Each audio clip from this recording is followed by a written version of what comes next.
morning, good morning, put a smile on your face when you're moving from place to place. Good morning, good morning, good morning. This world is getting so cold. I wanna keep running like a soldier. Good morning, viewers. It's 7 a.m. and this is the Tobago Updates morning show. We're coming to you here live from the Port Mall in Scarborough, giving thanks for life. I am Julian Skeet. And I am Ria Richardson George. This is the day that the Lord has made, and we will rejoice and be glad in it.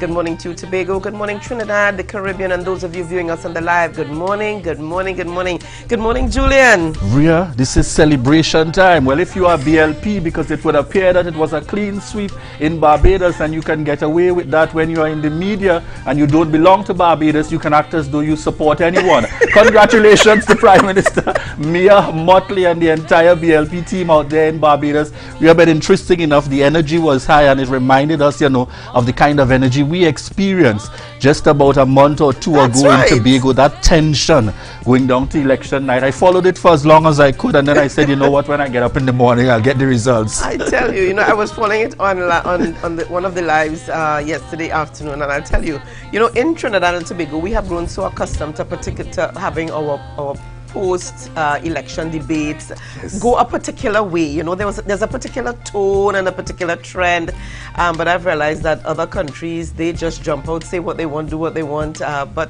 what's an interesting night. In some very strong ways as well. In some very strong ways. But what you really saw happening there, and it was interesting, you could see beyond just the joy and the excitement for PM Mia Mottley, it really spoke to her being able to breathe a sigh of relief, because of course, no doubt, there would have been some who would have been seriously uncomfortable with the determination that more than a year or plus to go before elections were constitutionally due.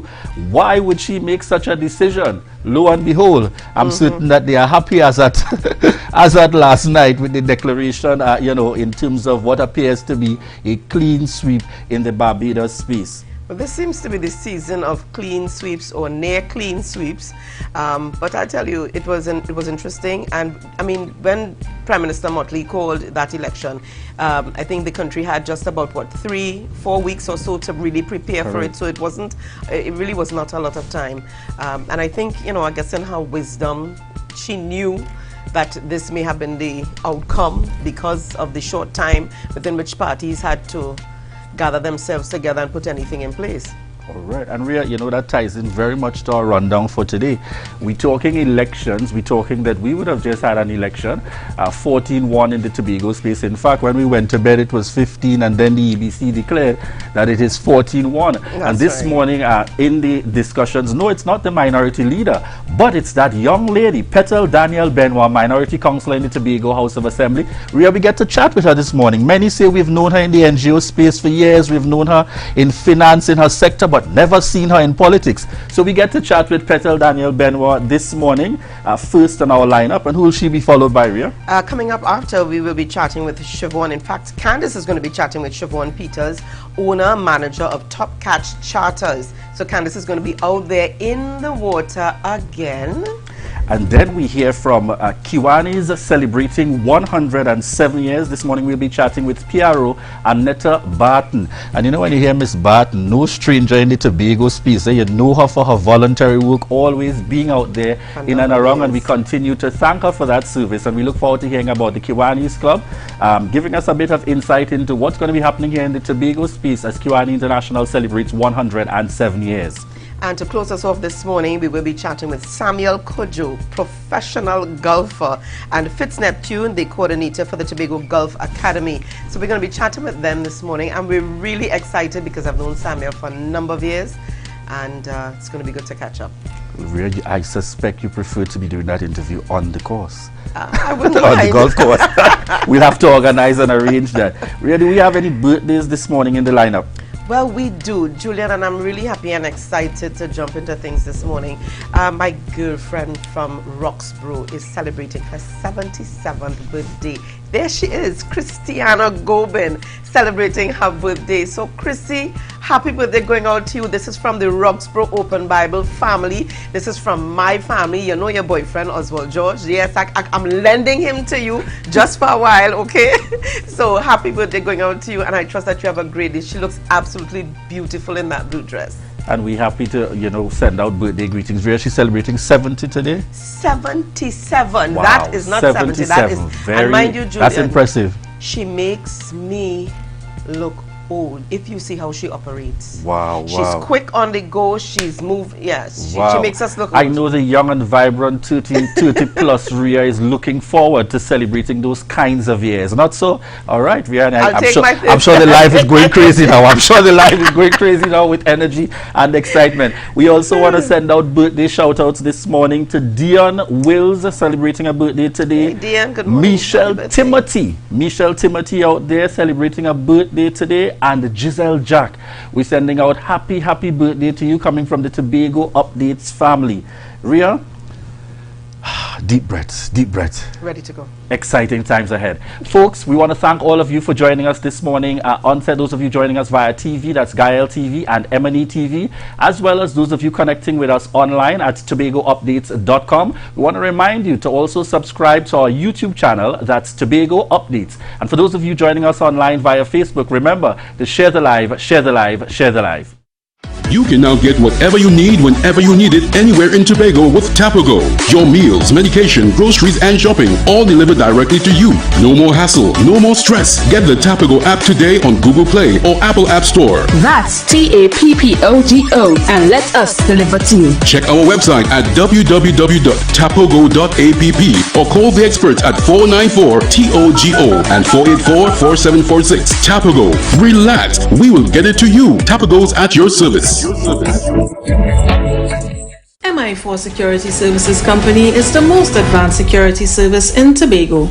Ask about our cash in transit service. It's safe, risk-free, reliable, and timely. We provide safe banking delivery for all business types and sizes with highly trained staff, 24/7 monitoring, coordinated emergency response, and a well-maintained fleet of armored vehicles. Contact us at 660-7723 or visit our website at www.mi4securitytt.com to sign up today.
Put a smile on your face when you're moving from place to place. Good morning, good morning, morning. Good morning, viewers. It's 7:08 a.m. this morning. This is the Tobago Updates morning show, and we're coming to you here live from the Port Mall in Scarborough. Folks, in this segment, we are chatting with Petal Daniel Benoit, Minority Councillor of the Tobago House of Assembly. Good morning, Petal. Good morning, Julian. So, Petal, as we get started this morning, I want you to give a sense to Tobago. I mean, I know Petal, but I want you to give a sense to Tobago. Who is Petal? A lot of people said, I saw her enter the, I didn't know Petal at all from before in the politics and so on. Give us a little sense of who is Petal Daniel. You are quite... Daniel Benoit. Yeah. Good morning, Mr. Benoit. Good morning, Tobago. Good morning to everyone viewing and listening to us. Thank you for the opportunity to be here this morning. Like you said, Julian, there was a lot of suspense when I was appointed. Everyone wanted to know who is this individual, Petal Daniel Benoit. Firstly, I am a mother, I am a wife. I grew up in my early years in the fishing village of Castara, and then my mother and I moved to Scarborough. I would have attended the Scarborough Secondary School and then moved on to Signal Hill Senior Comprehensive, as it was called at the time. After which I pursued accounting, and I would have attained my Associate of Chartered Certified Accountants, then went on to become a Chartered Accountant. As you would have indicated in your opening, I'm very much involved in voluntary organizations and NGOs, and I am a past national president of JCI West Indies, Junior Chamber International West Indies, which is a non-profit organization that provides development opportunities for young people. And because of my stewardship, because of my contribution to the organization, I would have been made a lifelong member as JCI Senator. And during that time, I would have represented the organization locally, regionally, internationally, and I really do look forward to working with young people, and every opportunity that I am given to work with young people, I eagerly embrace it. I have also been in the politics, but of course behind the scenes, and since becoming a member of the People's National Movement through the Youth League sometime in 2000, I have been active in my political organization, serving at varying levels, and now I am called to serve in a different capacity now as minority councillor. So in a nutshell, I know, quite. She says in a nutshell, but quite extensive. So Petal, tell us, fast tracking to this new area of responsibility. Yes. You would have taken up responsibility as minority councillor in December with the installation to present. How has that experience been, particularly in terms of the responsibility of minority councillor? Okay, I also want to take the opportunity to thank and commend the minority leader for giving me the opportunity to serve as well as the PNM in this capacity. I was quite surprised when I was called and offered and considered, and so far it has been humbling. Persons have been reaching out to us and reaching out to me and would have been offering advice. They would have been offering counseling, and the support that I have received to this point is somewhat overwhelming. So I am humbled by the opportunity, and it has been we have a steep learning curve as minority council, because I am new, the minority leader is also new to frontline politics. So the journey so far has been good, and I do look forward to great things in the future.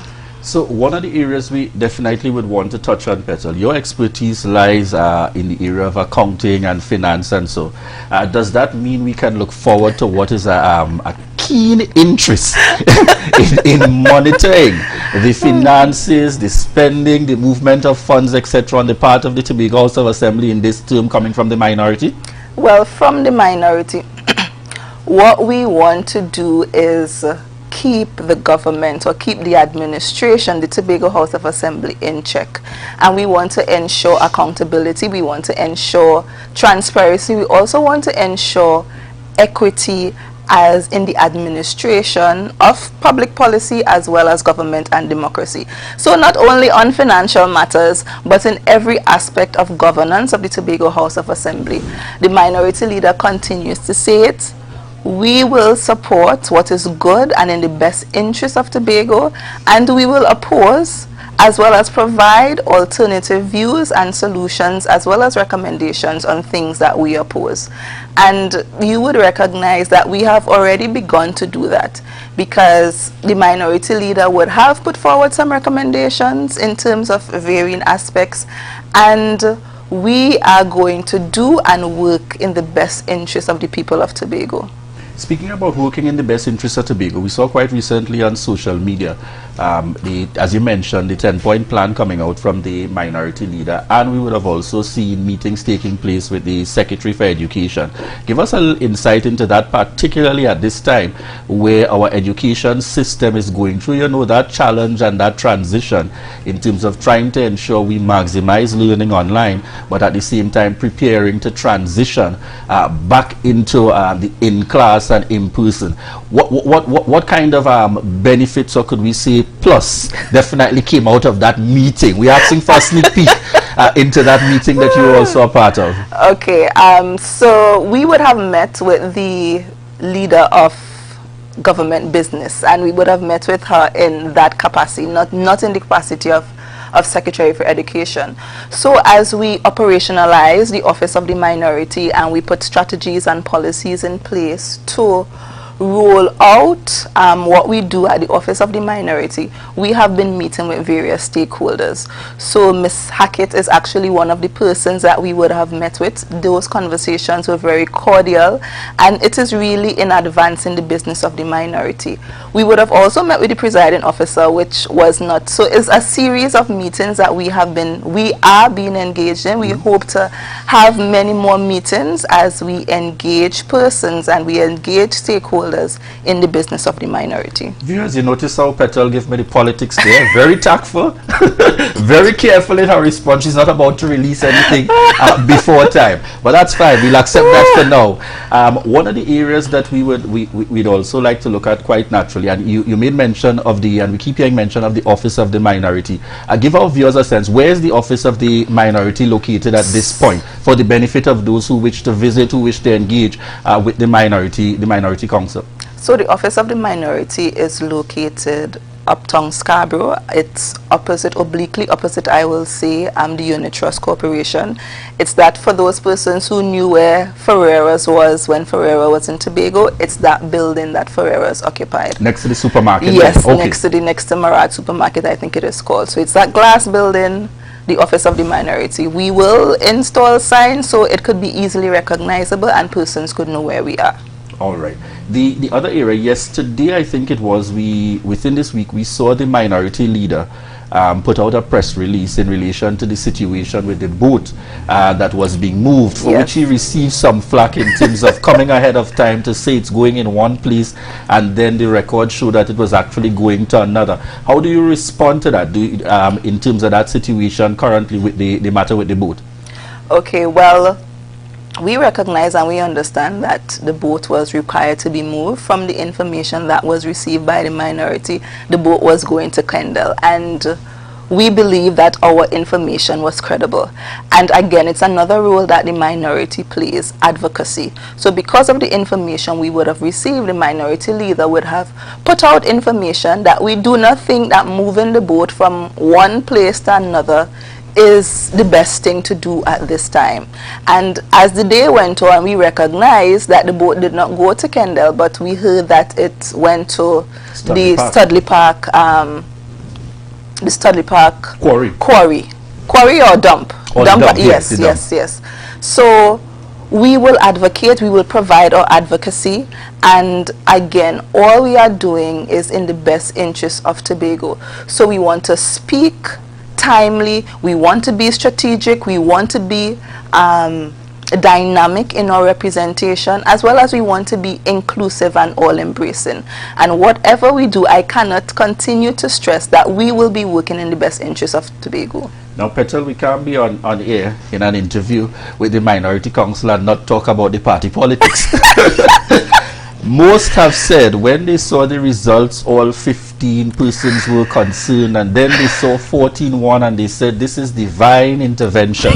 The minority leader is the one that made it out, and the one that made it out of a grouping that was experienced in the politics, but the only one that made it out would have been the one who had the least experience. Yes. We then had to move on to, I expecting to see the political leaders, the councillor, I expecting to see the former chief secretary Dennis as the councillor. Nope. we saw the introduction of someone totally new in the person of Petal Daniel Benoit. What do you say to the people of Tobago in the context that when you look at the entire structure of the assembly, it is new faces, new voices predominantly coming forward in the politics of the Tobago space? Would you say that what appears to be divine intervention has to transcend into the party if the PNM is to survive in going forward? What are your thoughts? So Tobago would have spoken. As you indicated, we all went to bed thinking it was 15-0. And then we woke up and Minority Leader Kelvin Morris was the lone PNM representative. The people spoke. We were not the favored party in this election. We recognize that we need to do some introspection at this time, and the party will do what is necessary. We have a track record of serving in office and out of office. Now, we would have been going for a feat of a 6th consecutive term as a People's National Movement, and that was a great one. And we were against a tide where change resonated with the people. This time around, we were not successful, but we will do what is necessary to find favor in the people and to be seen as an alternative when that time comes again. So we will do what the party, and I have no doubt that the party will do what it needs to do to be the alternative when that time comes again. Folks, Petal didn't say it, but I'm suspecting she's meaning, just as the people of Tobago have spoken, when the time comes for an internal elections in the People's National Movement, the members of the political party will indeed speak. But what I really want to indicate here to you, Petal, that I think definitely outstanding at that Tobago, Petal Daniel Benoit, exceptional young lady. And we know Tobago is really looking forward to the capacity and skill set coming forward in the politics ultimately, and not just operating in a politics of all. And you know, that's the same message that we have sent very far and very wide in terms of Tobago signaling. And we want to commend the efforts that we are seeing so far on the part of the minority. And as we thank Petal this morning for the interview, we really look forward to great things ahead. Thank you so much. And by the next time, I know she'll be on with us to chat a little bit more about the finances and the issues here within the Tobago space. Any closing words within the last 30 seconds, Petal? Well, first I want to say hello to my husband, hello to my children, and I will not be here tomorrow, so I want to extend birthday greetings to a very good friend, Miss Franklin. Happy birthday to you. She's celebrating tomorrow. So Tobago, we thank you for the opportunity. We will continue to serve. We will do what is in the best interest of Tobago. We will support when it's necessary, and we will oppose while providing recommendations when it is necessary to do so. Thank you again for the opportunity. Folks, so thank you very much to Petal Daniel Benoit here, Minority Council of the Tobago House of Assembly, joining us on set here at the Tobago Updates. And I'm going to make a little Tobago Updates prediction. We might see her in the executive of the People's National Movement. Who knows? Folks, thank you very much in this segment for joining us, Petal. Only I can give Petal that kind of trouble on set. But in the next segment, we will be chatting with Siobhan Peters, owner and manager of Top Catch Charters, and Candice Jackson will be doing that interview. So viewers, we invite you to stay tuned as we connect with Candice Jackson. It's a different type of thing down there, and we party till we drop down there, with a lot of pretty girls down there, down in Tobago. I'm Patricia Nicholson Richards. Welcome to Tobago Update Sports. I'm your boy Marcus Daniel. Thank you. Trinidad and looms as remains when the public is nobody lives here. Oil and gas exploration continues to affect the livelihoods. Spearsides, marine industry. Tobago fishermen. When will the Roscoe Hospital be fully functional? Of the 5 a.m. to 12 p.m. window at the islands, like the Golden Waterfall, to rise in Tobago.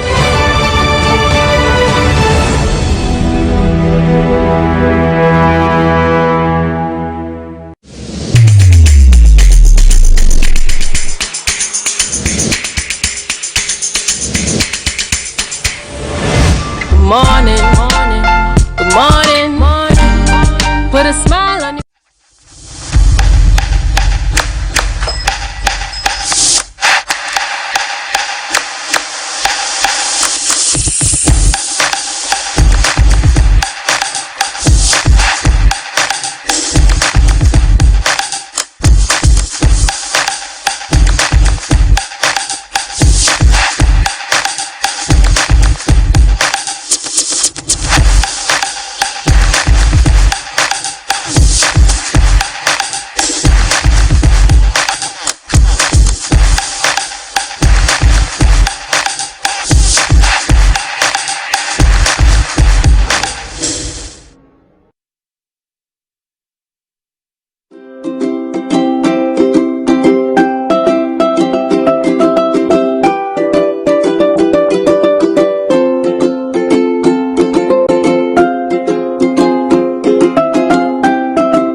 morning, Tobago. It is 7:25 in the morning, and I am Candice Jackson, coming to you live from Buku Bay in, Buku. And I am, in case you're wondering what's going on here, yes, I am on board another boat, and this is called the Top Catch boat, and we are here to discuss the blue flag certification of this boat with its owner Siobhan Peters. So if you come with me, I'll take you in to show you what it's all about. All right, good morning, Siobhan. Right, and welcome to Tobago Updates. Welcome on board the Top Catch catamaran. It is such a beautiful vessel, and folks, it is so nice and clean, white, airy. It's like this is sailing in style. It is. Right? All right, so first of all, tell me a little bit about this blue flag food certification. What is it, and why is it so important? So this blue flag certification, it's really from FEE, the Foundation of Environmental Education, and they're based out of Sweden. So what they do is to set criterias for different tourist attractions, which would be like beaches, marinas, and even tour boats. And the certification says that you have a certain level of environmental sustainability, which is what Top Catch was able to achieve. And actually, you're the first boat in the English-speaking Caribbean to get this prestigious award. Tell me, what has been like for you to be able to achieve this? What were some of the things that you had to go to get this certification? Well, a lot of the things, actually, we have been doing it from day one. So it was just a matter of documenting a lot of our practices and procedures, because Top Catch started with the aim of being environmentally friendly and sustainable. As you can see, we have a lot of reusable products. We don't use single-use plastics on board. So, for example, we have our calabash cups. Right. This is, and folks, just look at it. Even has a Top Catch name engraved into some of these cups and so on. And imagine, just imagine sipping on this while out on the ocean, right? Yes. It's really about encouraging our guests to be sustainable long after the duration of a tour. So what we do, we give this as a sort of a token to our guests. So you don't have to use a single-use plastic straw. You could walk with this wherever you go and not contribute to damaging the environment. And of course, these are some bamboo utensils and these are bamboo dishes. These are made of bamboo. So when we do our all-inclusive packages and the guests have lunch or breakfast with us, we utilize these utensils. Okay, so I mean, as your viewers are now picking up, do you guys do tours that includes meals and that sort of thing, that whole dining experience out in style, right? Yes. So tell me a little bit about that experience that you supply to persons. Okay, well, we actually have 8 different tours. We have from the typical nylon pool no man's land tour all the way to the sea spa tour, where you actually come and have a spa experience on the boat. We also do a dinner cruise where the boat is it has a romantic setup and you have lovely music, and so you come and you have a 3-course meal on board the vessel. And we also have some newer tours like the sea spa, which I mentioned before, and also the floating tea shop. So we also do fishing charters as well, and the Cotton Bay tour. What got you into doing stuff like this? Well, I think because of my background in marine science and my love for the ocean and my love for the Buku Reef specifically, I got the opportunity to manage Top Catch Charters, which is actually the second vessel that we have under Paddy again Fishing Charters, which is the company. But I wanted to do something different. I didn't want to contribute to the degradation of the marine environment. So it was very important for me to take my academic background and apply it to this particular business model. Okay. And how has that been for you so far? Like, what has been the experience like, being able to take persons out and give them this very unique experience, especially with, I really love these cups and so on, but just giving them that kind of a different experience out on the water and to experience a marine space in a different way. Well, for that, I think is probably the most rewarding part of this business for us, because of my background and just because we want to encourage sustainability. We want to encourage people to appreciate the natural beauty that Tobago has to offer. So it has really been a fulfilling experience for us, and we really hope to continue to inspire more persons, whether they be from Tobago or international visitors, to do their part in protecting the environment. All right. And if persons are wanting to get in contact with you and they're interested, how can they? So we're on Facebook and on Instagram at topcatch_Tobago for Instagram, and Topcatch High Speed Catamaran on Facebook.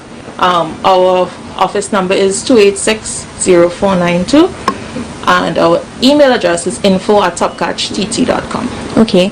And of course we know that the COVID-19 pandemic has been a challenge for many persons. You're also one of those. Yes. What has been the pandemic experience been like for you? To be honest, it has been quite devastating for our business. It has been devastating for our brand as well. And even though tours have been allowed to resume as of Monday this week, it might be a little too late for us. We really don't know how much longer the vessel will be with us. So it's kind of a bittersweet, reality for us. Yes, we're very thrilled to have the award. We love what we do, but there's also the business side that was completely devastated by the closure. Well, would you be doing anything else in the future, along this style? Yes, we intend to reopen officially within the next few days. Once we do that, we probably will be offering a limited number of tours. We wouldn't have the full 8 tours available right away, but again, I think once the tourism industry picks up in Tobago, we would be looking to expand the brand. All right. Well, viewers, I just want to offer Siobhan congratulations on achieving the Blue Flag Award, because, as she said, it takes a lot. It's a lot of paperwork. There's a lot of credentials, a lot of things that you got to do to get this award. However, if persons are interested, they can also get the certification, because it does help in marketing your tourism business, right? So I don't know if you'll be able to share with the viewers, like for those who have similar or some businesses that they would like to have the certification for, where can they go to get the information to go through this program? So there are 2 important partners in this Blue Flag certification, and that is the Tobago Tourism Agency Limited, TTAL, and also Green TNT. There's an NGO out of Trinidad, and they would have really helped us and worked along with us to prepare the documentation and meet the criteria for the Blue Flag Award. All right, great. So I want to thank you again, Siobhan Peters, for having us on board this lovely vessel, this lovely ambience in this morning. But viewers, I want to take you back outside for just a little something. So be patient. Let's go back out here. Now, as my cameraman comes out, all right, yes, don't worry, the boat's a little bit rocky, but that's okay. But as we're outside and you are viewing the beautiful backdrop of Buku, just hold it right there, because we will be right back here tomorrow. Yes, folks, tomorrow we have a very grand show planned here. It's very excited. You do not want to miss it. I am excited. I know Rhea and Julian is excited because they get to be outside with me for a change. So be sure to tune in tomorrow. Anyways, that's it from me, Candice Jackson, on board Topcatch in Buku Bay. Back to you in studio. Candice? Yes, Julian. Is it that we're getting a commitment for a dive? Yes, I want to take you guys out. Diving is like one of the best things you can do in Tobago. I would tell anybody this. So, folks, you the best never views know. of Tobago are sometimes under the sea. So it's clear, folks, you never know what could be happening on tomorrow's show, but you want to make sure to tune in. As Candice has just released, we're going to be in Buku. It is going to be very exciting. And Candice, it's clear, our shows are not necessarily limited to land. Sometimes we're going to be in the water, etc. We're going to make sure that it's exciting. We're going to be on the boardwalk tomorrow, and persons, we can look forward to the excitement and the energy in tomorrow's show. A lot in store for you. That's the most I'll say for now, Candice. A lot in store. Of course. So just tune in. Just tune in tomorrow, and we'll be joining you. All right. Thank you very much there, Candice Jackson, doing that interview with Siobhan Peters, giving us a little insight there into the Buku space, and particularly top catch charters in terms of coming back on stream now that tours are allowed within the Trinidad and Tobago space. Viewers, in this next segment, we are chatting with Annetta Barton, Public Relations Officer of the Kiwanis Club of Scarborough. And this time around, we're chatting about Kiwanis celebrates 107 years. Good morning to you. Good morning, Mr. Skip, Julian. All right. Yes. So as we on set this morning, one of the areas we want to start with very much, for those who are not as familiar with Kiwanis, tell us a little bit about the Kiwanis Club of Scarborough.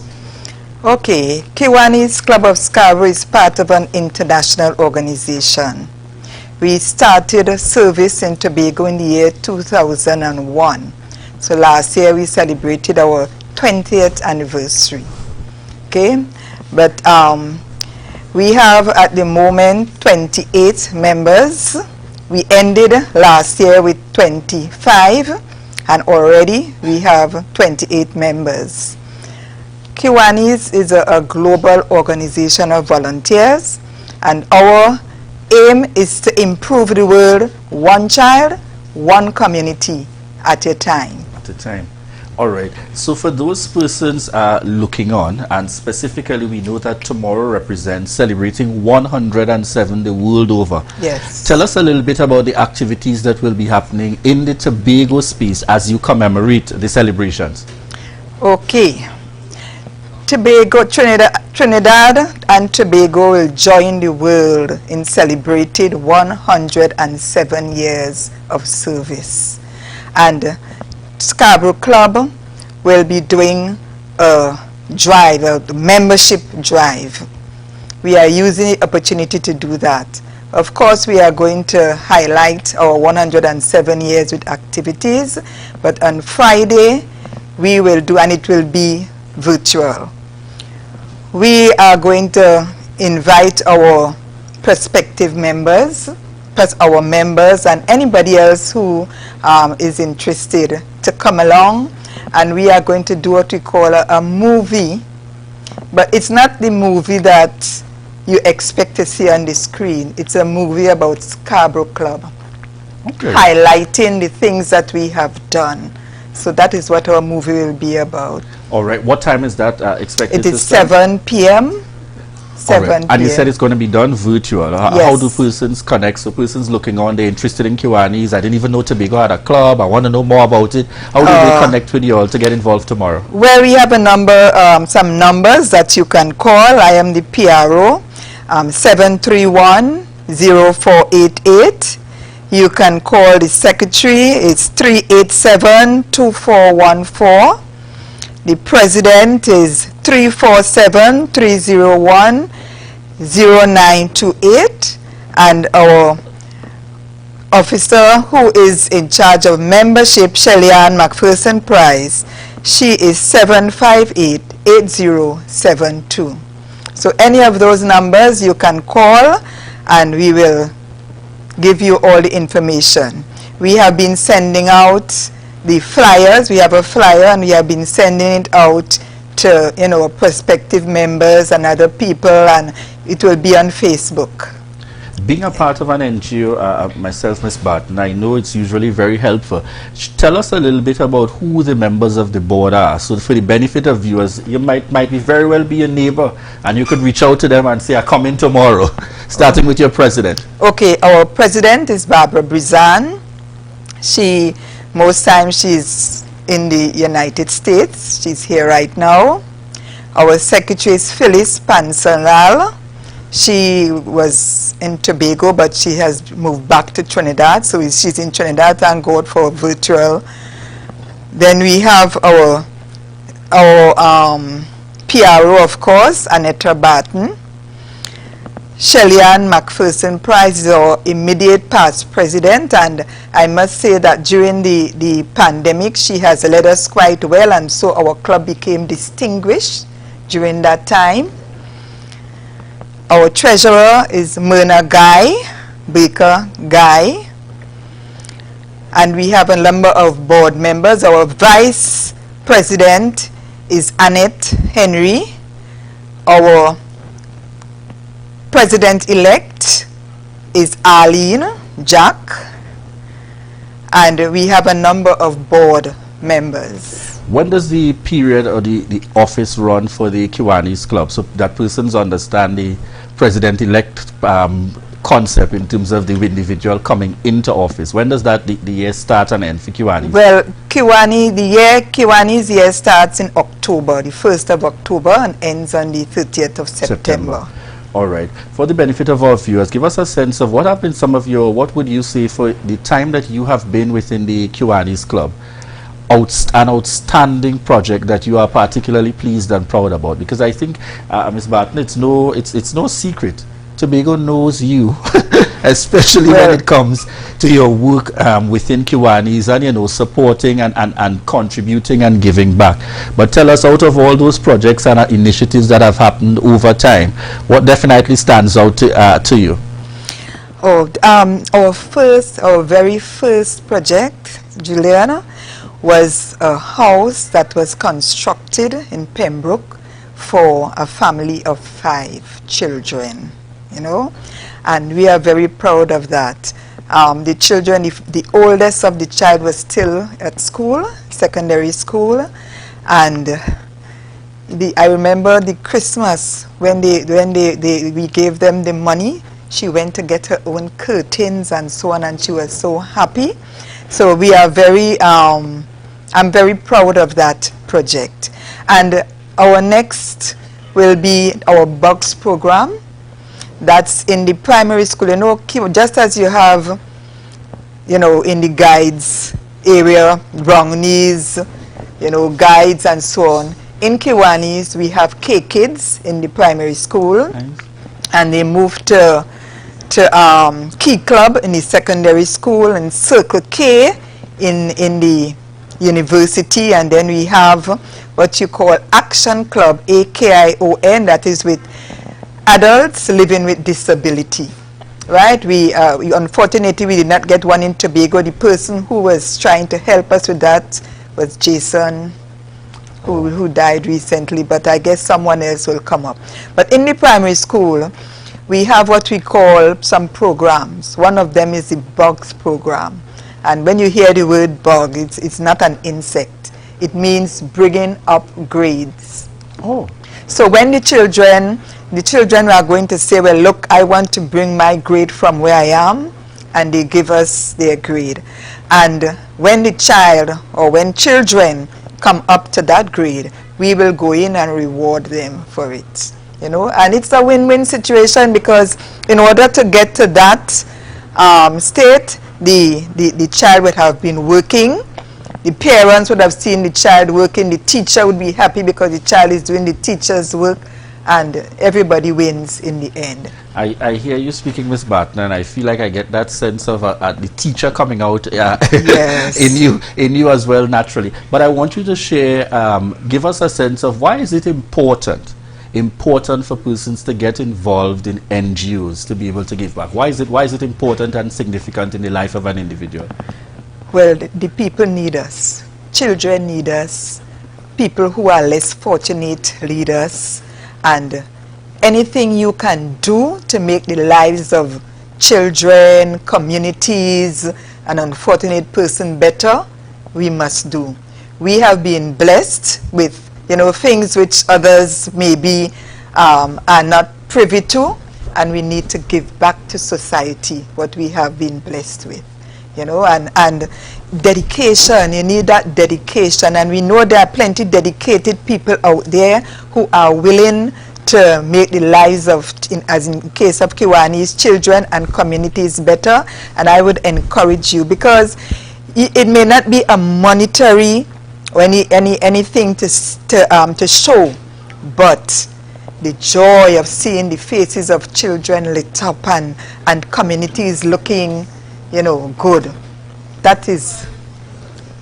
And it's probably a good opportunity for me to make a plug here to remind persons in all this major project that you're hearing Ms. Barton talking about. It's not that as NGOs we have millions of dollars just waiting there to make a change. these are people giving back and raising funds and seeking to make a difference in the life of others. So I really want to encourage persons to connect with the Kiwanis Club of Scarborough in order to participate and get involved in the membership. Go out and hear what the organization is about, because you never know. You can find a way where you can make a contribution to the Kiwanis Club of Scarborough and by extension make a contribution here in our Tobago space. It's not only about the responsibility of the government, but our NGOs play a critical role in the Tobago space. Thank you very much, Miss Annetta Barton. And you know, I don't want to miss the opportunity to shout out, morning, Carol Barton. It's now Carol Barton Crawford. Good morning, Carol Barton Crawford. And I know she's probably tuned in and so proud. Mommy at it again. Yes, so we want to say morning to you, coming out from the Tobago Updates family. Folks, as we move on from this segment, we are about to connect with Devon Adana for this day in Tobago history. Okay. 20th, 1924, which was then 35 years after Tobago was joined with Trinidad, the Trinidad Guardian reported that business in Scarborough was practically at a standstill. According to Susan Craig James, The Changing Society of Tobago, Volume 2, 98 years ago today, the Trinidad Guardian had this to say about business in Scarborough. In the principal stores, there are just 1 or 2 clerks to be seen. The services of others have been dispensed with. The banks are closed. Tailors and shoemakers and carpenters are now living on their savings. Formerly an exclusively agrarian society, Tobago's loss of customs revenue as a result of its union with Trinidad, as well as the collapse of the sugar industry, created an economic quandary for the island. The Trinidad Guardian previously reported in June 1923 that due to the lack of employment, young men and women and even whole families have been leaving Tobago weekly for the past several months for New York via Port of Spain. Many of these people are spending a few weeks in the USA and have sent back for their relatives and friends. The condition is serious to contemplate. Some of the issues facing Tobagonians were reduced number of laborers hired on estates, reduction of staff in stores, which caused unemployment to rise dramatically.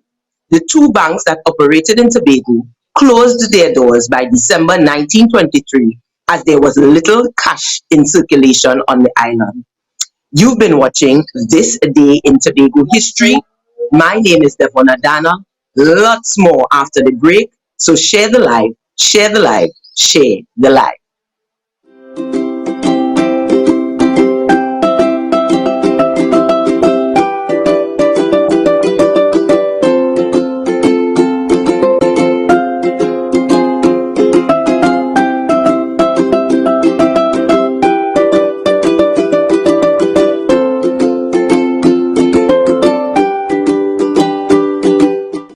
Security Services Company is the most advanced security service in Tobago. Ask about our cash and transit service. It's safe, risk-free, reliable, and timely. We provide safe banking delivery for all business types and sizes with highly trained staff, 24/7 monitoring, coordinated emergency response, and a well-maintained fleet of armored vehicles. Contact us at 660-7723 or visit our website at www.mi4securitytt.com to sign up today.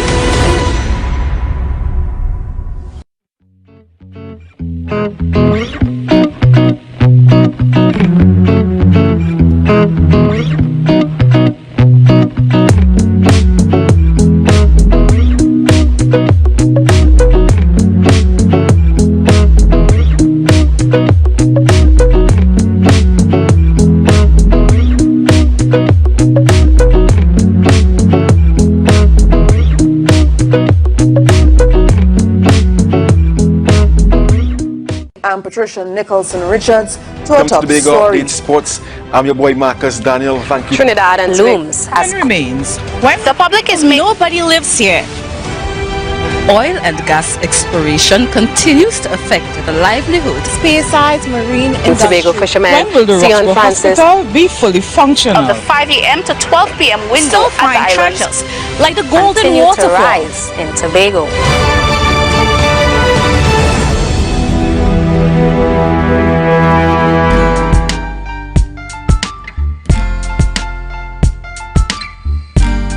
Put a smile on your face when you're moving from place to place. Good morning, good morning. Good morning again and welcome back this morning to the Tobago Updates Morning Show. Viewers, at this time we are connecting with Samuel Kojo, professional golfer, and in studio with us this morning Mr. Fitz Neptune, who is the coordinator of the Tobago Golf Academy, and I am so honored this morning. I've known these gentlemen for a number of years in a different time, a different space, and I'm really happy to be able to connect with them this morning. Good morning to you, Fitz. Good morning, Ria. Good morning, Tobago. I'm happy to be here. It's a pleasure. And I'm seeing Samuel on the line. Samuel Kojo, good morning. It is good to see you. Good morning. Good morning, Tobago. Good morning to Bella Forman members. Good morning to my fans. I'm back on the set again for another time, but a different time and space. It is really good to have you with us this morning. Really good to have you with us this morning. It's really good to see you. You look all grown up. The last time I saw you, you were just a boy. You were what, 15, 16 years now. I understand great things have been happening. You are the husband of one wife, we understand. Yes. I'm married. Yep. Graduated college. It's really a pleasure. Now, Samuel, just let's just chat with Fitz here a while. Fitz, you took Samuel, a very young boy. He was just about 12 years old when he started playing golf or so. And you decided, you saw something in him. What was it that you'd seen in him? The desire. He had that passion for the sport, and in order to get to that next level, you gotta have the passion. It doesn't matter what age. Whether you're 2, 3, you see something. It might be somebody who sings. I say, my daughter, my son, they do really. So you see that and you continue monitoring him. And Samuel had that passion, so that's what I saw. Now, golf is not one of those sports that that Tobago was known for, except for foreigners. Yes. But then you took this local boy who was interested in golf, the sport of golf. It wasn't football, it wasn't basketball, it wasn't swimming, and you took him to not just the next level, you took him all the way to the top. Yes. Well, when I came back, because I was abroad for quite a while, and I came back and I saw the young people in Tobago, playing golf. I said, wow, that's interesting, because that's how I got into golf abroad, through my company. I never knew about playing golf, but they forced me. They told me I have to represent the company. So when I started playing, I said, wow, this is amazing. And when I came and I saw the young people, and they had the program going, and I encouraged them and say, you should, instead of playing just in the Caribbean, you could get the opportunity and go abroad. And what made me more to get that push to really get them out there was back watching Trinidad and Tobago Golf Association treat Tobagonians. They didn't treat them properly at all. They didn't have the Tobago kids, they didn't have that opportunity. So I decided, what, I'm going to just take them from here, because airplanes, from last time I checked, they leave from Tobago and go anywhere in the world. So we don't need to go to Trinidad to get that opportunity. And that's how I decided, we're going to align ourselves with the academy abroad. I wrote to the academies, I got to know the owners of the academies, and that's how Sammy got through, Let's just bring Samuel back here with us. We want to squeeze as much of Samuel that we can this morning. Samuel, again, it's a pleasure having you in the program. Tell us what the journey has been like for you. So the journey has been fantastic. All these years, it's been 8 years that I've been in America. Started in 2014. Went to high school for 3 years, got through that, and then got the opportunity to go to play Division II college golf at St. Augustine's University in Raleigh, North Carolina.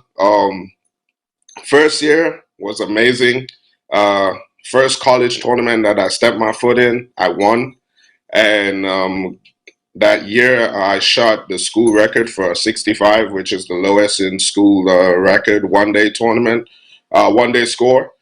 And then that season was amazing. Went to the Division II regionals, which is basically the tournament before you get to the Division II nationals, where you meet all the big D2 schools.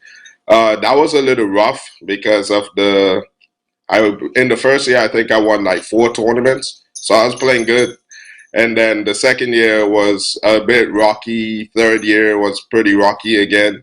And then COVID obviously happened. So we didn't play that much college tournaments. So it's been a struggle, grinding, fighting those mental bugs, trying to fight back my game.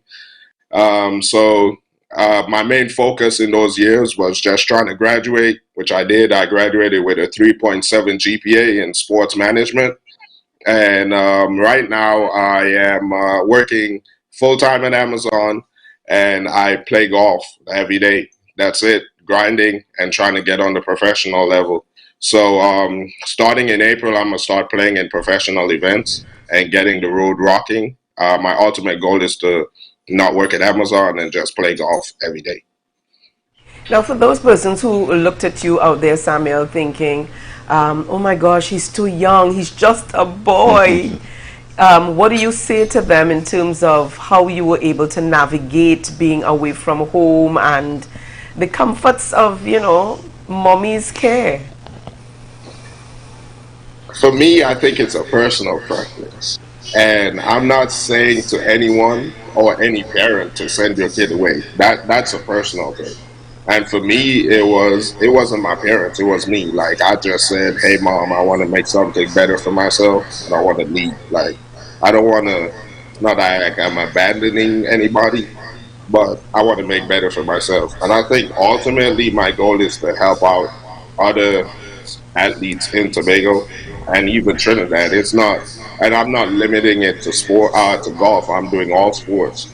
I think that Tobago athletes, they don't have the, how should I say, the assistance that they need to go forward and compete on a big level. Like, I've competed on a big level here, and seeing what it takes, it's a lot. It's not just 2 hours of practice. Like, when I was playing my good golf in my first year, I practiced at least 4 days a week and went to the gym at least 3 days out of the week. So I would give myself time to do schoolwork and rest as well, like recuperate. But most of the times it's just golf. And I feel to become the best athlete or become the best you have to put in the effort and time, because it boils down to time management. Okay.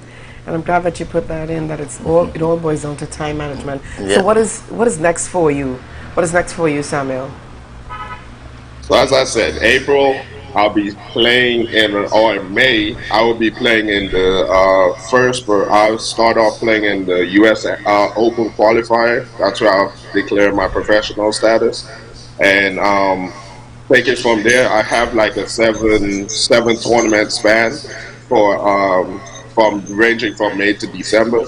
So I'm planning on getting prepared for those tournaments and giving myself the best opportunity to perform as best as I can in those tournaments.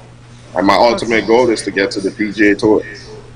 I know that's where I know that's the goal, Samuel. And I know that Tobago's backing you. We are proud of you. We love you, and please stay safe. We know that you're destined for great things. Thank you. Thank you so much. A pleasure chatting with you. He's so manly. Yeah. It's from where you know him, really. Yeah, definitely. From, that little boy, and now he's a man now. A grown man. Now, Fitz, I know that parents looking on and saying, you know, this could be a good opportunity for my son, for my daughter. How can persons contact you? Well, first of all, I would like them to contact the Bella Forma Golf Club, because, you know, I travel back and forth. Right. And we are the Bella Forma. I'm linked in with the Bella Forma Golf Club. Even though there's there are some challenges at present with the Trinidad and Tobago Golf Association again. So I'm hoping that this new administration, we are meeting with the Secretary of Sport this morning at 9:30, because they still hasn't recognized us, and it's been almost 10 years this thing has been going on. So Bella Former Golf Club parents, you could contact them at Magdalena Golf Course, and we do have programs.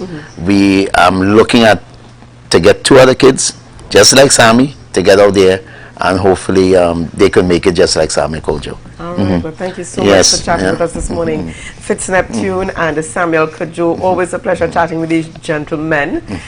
So viewers, we encourage you this morning to share the live, share the live, share the live. You can now get whatever you need whenever you need it anywhere in Tobago with Tobago. Your meals, medication, groceries and shopping all delivered directly to you. No more hassle, no more stress. Get the Tobago app today on Google Play or Apple App Store. That's TAPPOGO, and let us deliver to you. Check our website at www.tapogo.app or call the experts at 494-TOGO and 484-4746. Tobago. Relax. We will get it to you. Tobago's at your service.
Security Services Company is the most advanced security service in Tobago.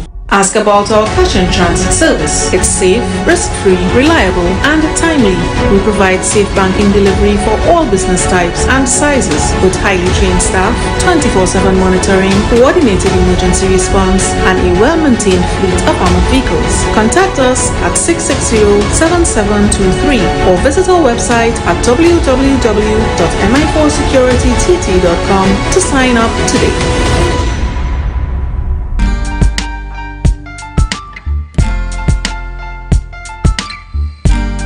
Put a smile on your face when you're moving from place to place. Good morning. Good morning. Good morning, viewers, and welcome back to the final segment here this morning in the Tobago Updates morning show. Viewers, at this time, Ria, we got to give some shout outs. Certainly, I want to start. I see there on the live a lot of persons commending and extremely proud of Samuel Kojo, Miriam Moore, Walton Walker. We also seen Dyke Anthony. Hey, and I got to pause and shout out Dyke Anthony this morning, Ria, because particularly it's Dyke and as well Shiri's Right Anthony. Shout outs to Shiri's Right Anthony as well. She's been a viewer of our program, Ria, Tobago Updates from day one. In Trinidad, on the road to work, and she's like, I'm tuned in, Julian, I'm logged in. So we want to shout out both Dyke and Shiri's Anthony this morning, continuing to support the Tobago Updates. And Ria, who else do we have on the live this morning? Well, I'm really happy to see Grace Stanley, always viewing, and she said, lovely Ria, pink looks really good on you. Thank you so much, Grace Stanley.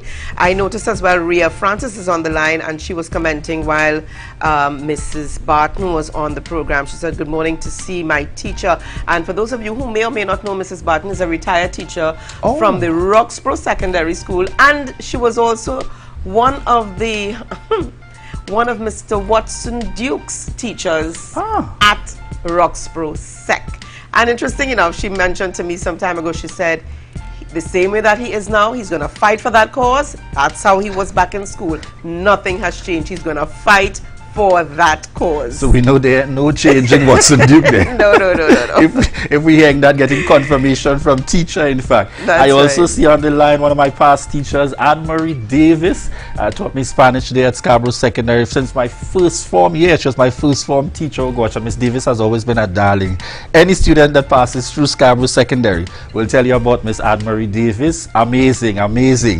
She makes you love the language. Oh, she's known for her voice. Yes. Mrs.